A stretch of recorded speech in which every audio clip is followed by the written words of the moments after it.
Hello student, good morning to all of you. आज जो है बेटा आपका 17 सितंबर 2020 को एक क्लास में स्वागत है। तो आपको पता होगा कि कल जो है मैंने आपको कराया था लेसन 1 भाषा और व्याकरण। उसमें हमने सीखा था कि भाषा किसे कहते हैं, भाषा से क्या तात्पर्य है, भाषा से आप क्या समझते हैं और जो है भाषा कितने प्रकार की होती है। उसके बाद जो है हमने आपको कराया था कि लिपि से क्या तात्पर्य है, लिपि किसे कहते हैं, हमारी हिंदी की जो है लिपि कौन सी है, उसके अंतर्गत जो है और कौन सी भाषाएं आती है। उसके बाद जो है मैंने आपको कराया था व्याकरण किसे कहते हैं, व्याकरण से आप क्या समझते हैं। तो इस तरीके से जो है मैंने आपको कल लेसन 1 जो है कंप्लीट करा दिया था। लेसन 1 कंप्लीट कराने के बाद जो है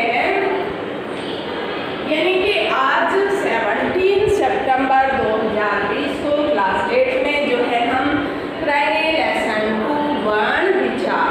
ठीक है, तो वर्ण सबसे पहले हमारे सामने क्वेश्चन बनता है कि वर्ण जो है किसे कहते हैं, वर्ण से क्या तात्पर्य है, वर्ण से आप क्या समझते हैं।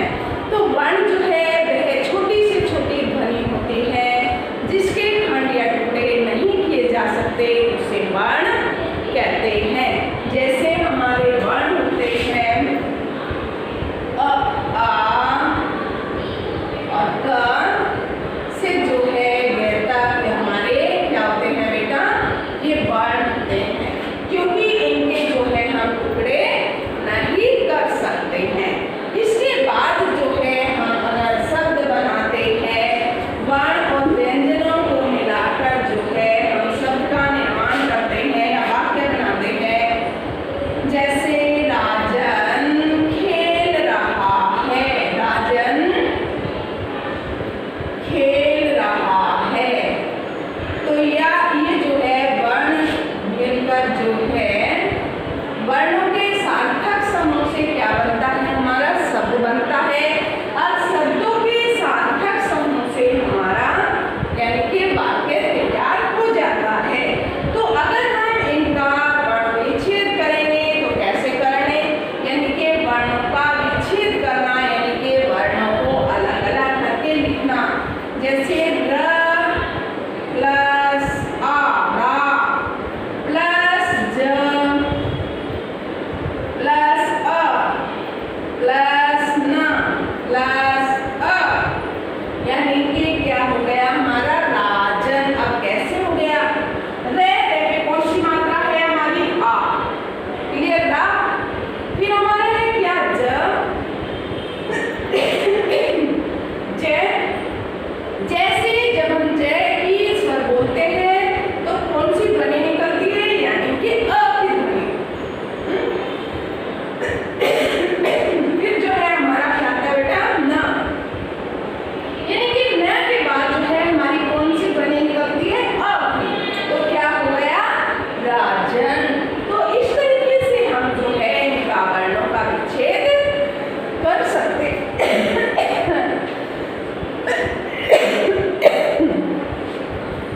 तो इस तरीके से जो है हम क्या कर सकते हैं बेटा, वर्णों का विच्छेद कर सकते हैं। फिर आता है हमारी स्वर की, मैंने आपको डेफिनेशन बताई, जिन वर्णों का उच्चारण बिना किसी अन्य वर्णों की सहायता से किया जाता है उसे हम क्या कहते हैं, उसे वर्ण कहते हैं। वर्णों की संख्या कितनी होती है, 11 होती है। तो जैसे हम स्वरों का बताया कि जिन वर्णों का उच्चारण बिना किसी सहायता से किया जाता है उसे हम क्या कहते हैं, उसे हम वर्ण कहते हैं। वर्ण को कहते हैं जैसे हमारे स्वर होते हैं बेटा, स्वर। तो स्वर में जो है अ, आ, ई,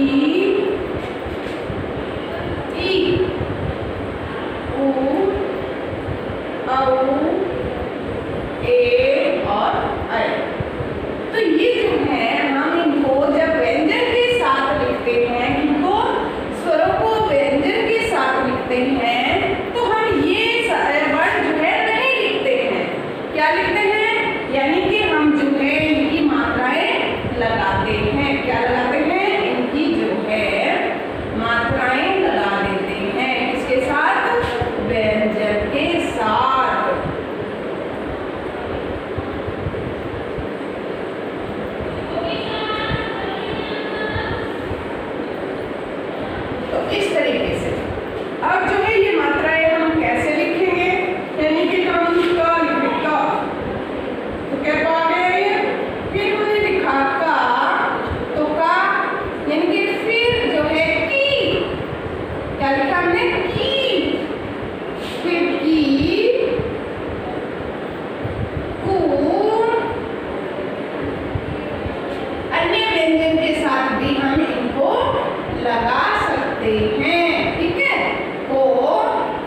स्वर कौन सा और होगा। तो इस तरीके से जो है हम इनके साथ शब्द भी बना सकते हैं। क्या बना सकते हैं? यानी कि जो है ऐसे स्वर के साथ जो है व्यंजन लगाकर, स्वर के साथ जो है जब व्यंजन के साथ स्वर को लगाया जाता है तो स्वर नहीं लिखा जाता, यानी कि उनकी मात्राओं का प्रयोग किया जाता है। ठीक है, तो आप भी ऐसे ही ये लिख लेंगे क्योंकि ये आपकी बुक में आपको नहीं मिलेगा। ठीक है, ये एक्स्ट्रा है आपका समझाने के लिए मैंने बताया कि जो है बेटा स्वर जो है व्यंजन के साथ कैसे किस रूप में प्रयोग किए जाते हैं। तो आप लिख लीजिएगा। फिर नेक्स्ट मैं आपको बताती हूँ कि स्वर के जो है बेटा कितने भेद हैं, ये लिखिएगा। ये पूरी डिटेल आपको बुक में नहीं मिलेगी।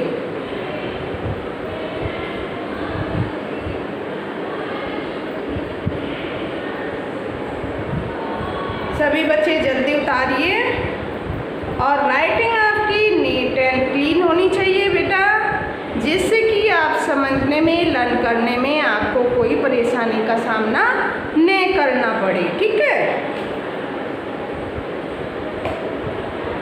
तो अब आएगा आपका क्या, स्वर के कितने भेद हैं। स्वर के ये आपने उतार लिया होगा, ये मैं एज कर देती हूँ। आपका आएगा अब कि स्वर के कितने भेद हैं। स्वर के भेद,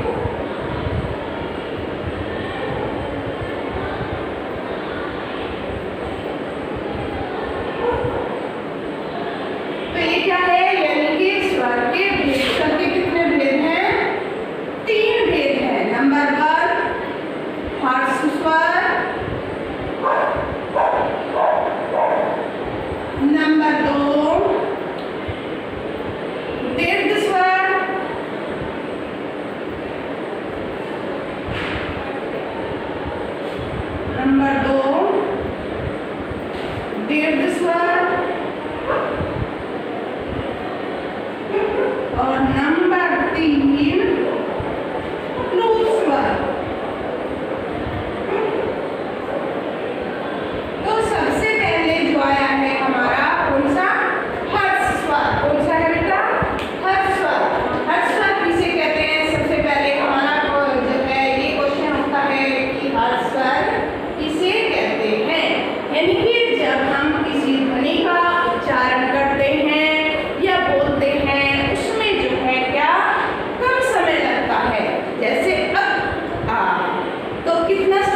उच्चारण ध्वनि में जिन स्वरों की उच्चारण सबसे कम समय में होता है उन्हें हम हर्ष स्वर कहते हैं, जैसे अ इ उ।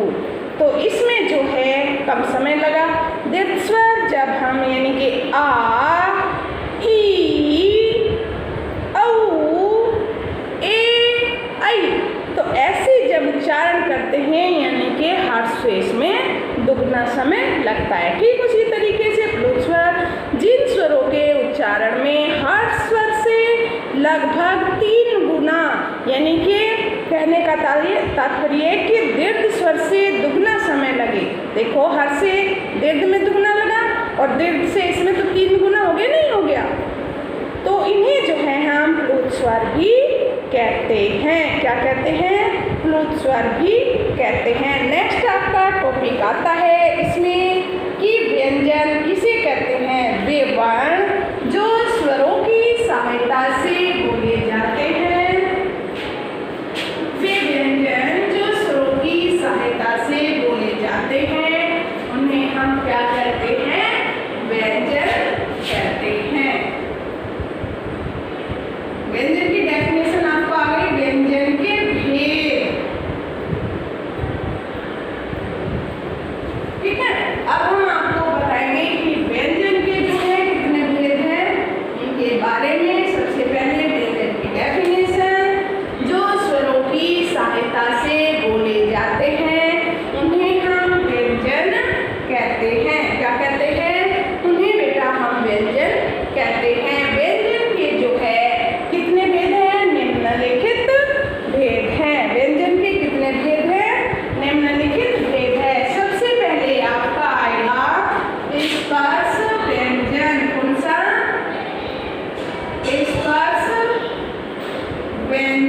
स्पर्श व्यंजन। सेकंड है आपका अंतस्थ व्यंजन।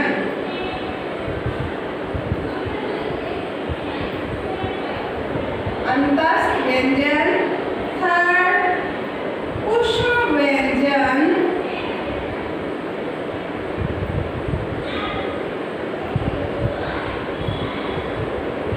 ऊष्म व्यंजन। और जो है आपका इसमें फोर्थ है संयुक्त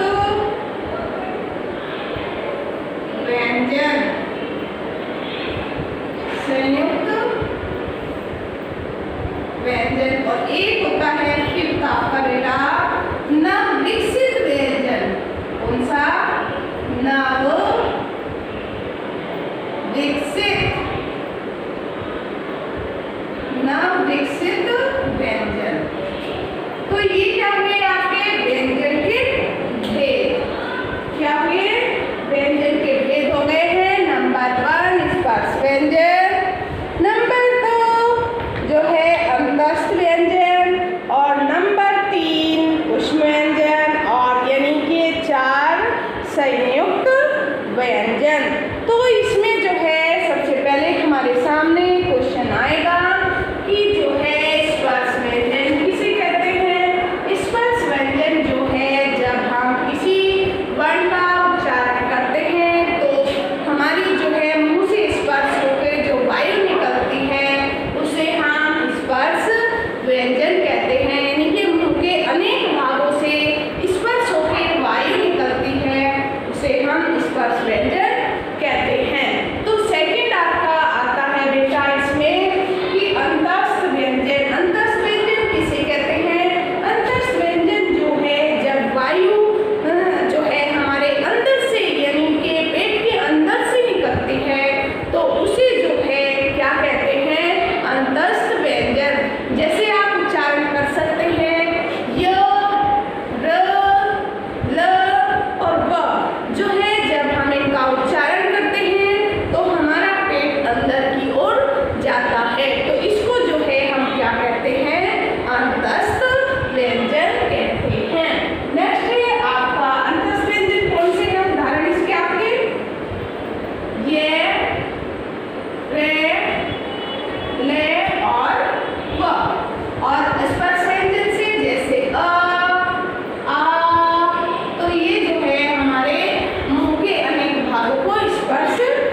किसे कहते हैं? तो नुक्ता जो है हमारा ये होता है कि जो है ये नुक्ता जब नीचे लगा दिया जाता है तो इसको जो है नुक्ता बोलते हैं।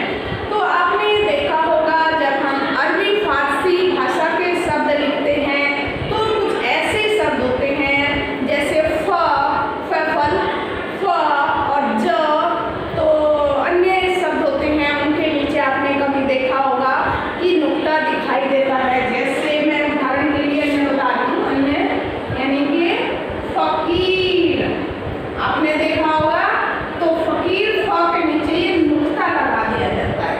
तो ये कौन सा शब्द होता है? यानी कि हमारा अरबी और फारसी। ठीक है, तो आगे से ये चीज ध्यान आप रखोगे। ठीक है, तो इसके बारे में भी थोड़ा मैंने आपको बताया। अभी मैंने आपको बताया है कि स्वर किसे कहते हैं और जो है व्यंजन किसे कहते हैं। व्यंजन के कितने भेद हैं? व्यंजन जैसे स्पर्श व्यंजन, अंतस्थ व्यंजन, उष्म व्यंजन और संयुक्त व्यंजन और नवविकसित व्यंजन, जो कि आपकी बुक में 4 भी दिए गए हैं, यानी कि उष्म और संयुक्त यहाँ तक ही इसमें दिए गए हैं। और इनकी सभी की मैंने आपको डेफिनेशन भी दे दी है कि जो है बेटा स्पर्श व्यंजन किसे कहते हैं, अंतस्थ व्यंजन किसे कहते हैं, उष्म व्यंजन किसे कहते हैं और जो है संयुक्त व्यंजन किसे कहते हैं। तो इस तरीके से जो है मैंने आपको ये सभी कराए हैं। अब नेक्स्ट टॉपिक होगा हमारा अयोगवाह। नेक्स्ट टॉपिक ये उतारिएगा। नेक्स्ट टॉपिक है हमारा आपका अयोगवाह। अयोगवाह किसे कहते हैं ये आपने बता दिया होगा, मैं इसमें पेश कर देती हूँ।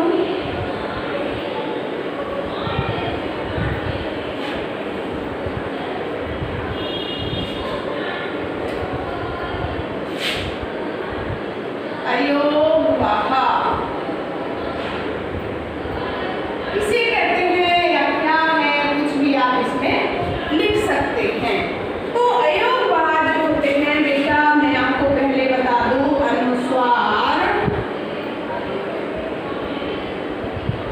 अनुस्वार का चिन्ह कौन सा होता है? बिंदु, यानी कि अनुस्वार, बिंदु एक कहते हैं साधारण भाषा में। नेक्स्ट है आपका अनुनासिक।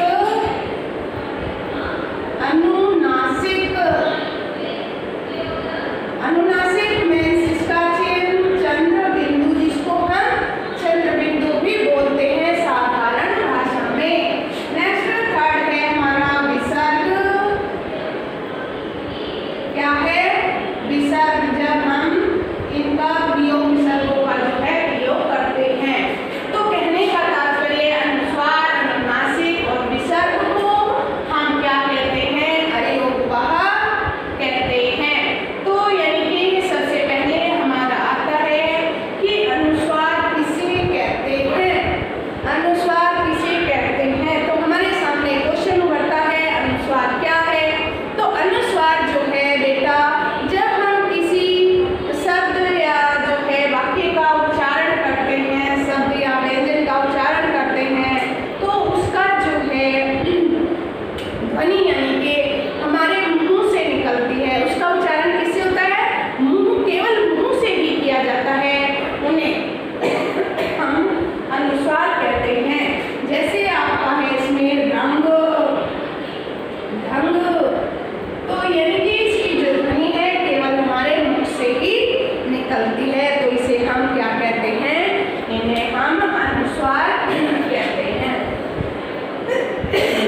नेक्स्ट है आपका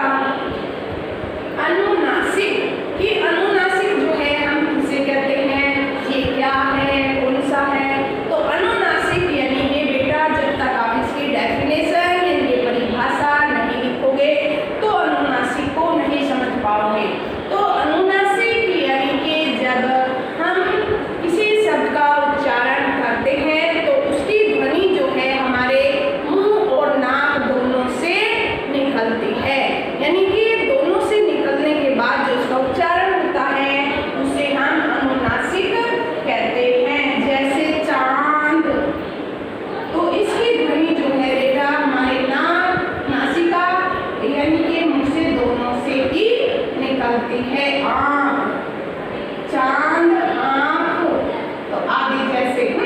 तो नेक्स्ट यानी कि विसर्ग किसे कहते हैं? विसर्ग जब हम जो है कुछ यानी कि है हम नहीं लिख सकते तो उसका उच्चारण जो है होता है, तो उसकी जगह जो है हम क्या लगा देते हैं?